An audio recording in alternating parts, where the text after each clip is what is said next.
তাসনিয়া ফারিন একজন প্রতিভাবান মডেল এবং অভিনেত্রী যিনি অল্প সময়ে বিনোদন জগতে তার নিজস্ব একটি স্বতন্ত্র অবস্থান তৈরি করেছেন। মডেলিং এবং অভিনয়ের দক্ষতার মাধ্যমে তিনি দর্শকের মন জয় করেছেন স্বল্প সময়েই, অর্জন করেছেন বিনোদন জগতে উল্লেখযোগ্য সাফল্য। তার অভিনয় দক্ষতা এবং মনোমুগ্ধকর ব্যক্তিত্ব তাকে দর্শকের কাছে জনপ্রিয় করে তুলেছে। তাসনিয়া ফারিন 1998 সালের 30 জানুয়ারি মেহেরপুর জেলায় জন্মগ্রহণ করেন। ঢাকার holy cross girls high school থেকে এসএসসি এবং Bangladesh university of professional BUP থেকে অ্যাপ্লাইড মিডিয়া অ্যান্ড কমিউনিকেশন বিষয়ে স্নাতক সম্পূর্ণ করেন। মিডিয়া জগতে তার পথ চলা শুরু 2015 সালে ক্লোজ আপ 1 প্রতিযোগিতায় অংশগ্রহণের মধ্য দিয়ে এবং ওই আসরে বিজয়ী হন তিনি। এরপর বিভিন্ন টেলিভিশন বিজ্ঞাপনে অভিনয়ের পাশাপাশি বেশ কয়েকটি জনপ্রিয় ব্র্যান্ডের প্রচারণায় মুখ্য হিসেবে কাজ করেছেন।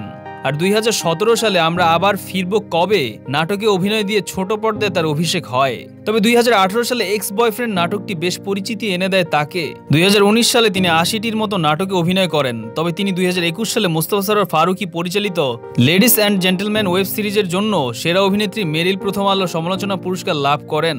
এরপর থেকে ধারাবাহিকভাবে কাজ করে যাচ্ছেন ছোট পর্দার জনপ্রিয় সব অভিনয় শিল্পীর সাথে। মনের মানুষ, নীল আকাশের চাঁদনী, মনের মানুষ 2 তার অভিনীত জনপ্রিয় নাটকগুলোর মধ্যে অন্যতম। ভবিষ্যতে তিনি আরো ভালো কাজ উপহার দিয়ে অনেক সাফল্য অর্জন করবেন, এমনটাই আশা করতেই পারেন তার ভক্তরা।